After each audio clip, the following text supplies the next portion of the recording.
நமக்கு நாமே நீதிபதி. நீதிமன்றங்களில் நீதிபதியின் ஆசனத்துக்கு பின்னால் வெள்ளை நிறத்திலான நீதி தேவதையின் சிலை இருக்கும்.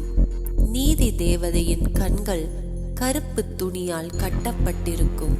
அந்த நீதி தேவதையின் கரத்தில் ஒரு தராசு இருக்கும். நீதிமன்றத்துக்கும் தராசுக்கும் என்ன சம்பந்தம்? நீதிமன்றத்தில் வழக்குகள் தொடுக்கப்படுகின்றன. குற்றவாளியும் இருப்பார், நிரபராதியும் இருப்பார். இருவருக்குமே வழக்கறிஞர்களும் இருப்பார்கள். இரண்டு வழக்கறிஞர்களும் தங்களின் கட்சிக்காரருக்காக வாதாடுவார்கள். இரு தரப்பினரும் வாதங்களையும் செவிமடுத்து விட்டு நியாயமான தீர்ப்பு வழங்கும் பொறுப்பு நீதிபதியுடையது. ஆக நீதிபதியாக இருப்பவர் குற்றவாளிகளை கண்களால் பார்க்காமல் வாதங்களை காதுகளால் கேட்டுவிட்டு நீதி தவறாமல் தீர்ப்பு வழங்க வேண்டும். எவருடைய பக்கமும் சாயாமல் சமநிலையில் இருந்து கொண்டு தீர்ப்பு கூற வேண்டும். நீதிபதியாக இருப்பவர் குற்றவாளி கூண்டில் இருப்பவரை கண்ணால் பார்த்து தீர்ப்பு கூறினால் என்ன ஆகும்? குற்றவாளி அவருக்கு வேண்டியவராக இருந்தால் அவருடைய தீர்ப்பு குற்றவாளிக்கு சாதகமாக, நிரபராதிக்கு பாதகமாகவும் அமையக்கூடிய வாய்ப்பு ஏற்படலாம் அல்லவா? நீதிபதிகள் சட்டத்திற்கும் இறைவனுக்கும் கட்டுப்பட்டு செயலாற்றுவதால் நீதி காக்கப்படுகிறது. சில சமயங்களில் நமக்கு நாமே நீதிபதியாக இருக்கக்கூடிய நிலையும் ஏற்படுகிறது. அதனால் வாழ்க்கையில் எல்லா சூழ்நிலைகளிலும் நாம் சமநிலையில் இருப்பது மிகவும் நல்லது.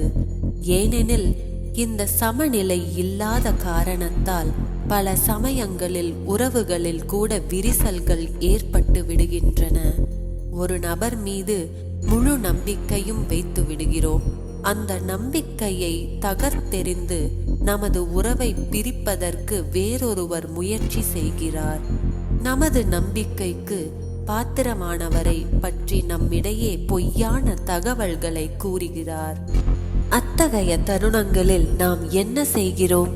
பெரும்பாலும் ஒரு தரப்பின் தகவல்களை மட்டும் நம்பிவிட்டு நமது நம்பிக்கைக்குரிய பாத்திரமானவரையே சந்தேகிக்கிறோம். சமநிலையில் இருந்து அவரிடமும் தீர விசாரிக்க தவறிவிடுகிறோம். சந்தேகம் என்னும் கொடிய பேய் இருவருக்கும் இடையே பெரிய சுவரை எழுப்பி விடுகிறது. அதன் விளைவால் காரணமில்லாமல் உறவுகளில் பிளவுகளும் உண்டாகின்றன. பிறகு காலம் கடந்து உண்மையை உணர்ந்து வருந்துகிறோம். உடைந்து போன கண்ணாடி பாத்திரத்தை ஒட்ட வைக்க முடியுமா என்ன? எதையும் தீர விசாரிப்பதே சிறந்தது என்பதை நாம் உணர வேண்டும். சிந்தனை துளி. பரந்த மனமும் தெளிந்த புத்தியும் இருந்தாலே நம்மால் அனைத்து சூழ்நிலைகளிலும் நல்ல சமநிலையை வகிக்க முடியும். இதற்கு மனிதர்கள் மீதும் இறைவன் மீதும் நம் மீதும் நமக்கு அசைக்க முடியாத நம்பிக்கை இருக்க வேண்டும்.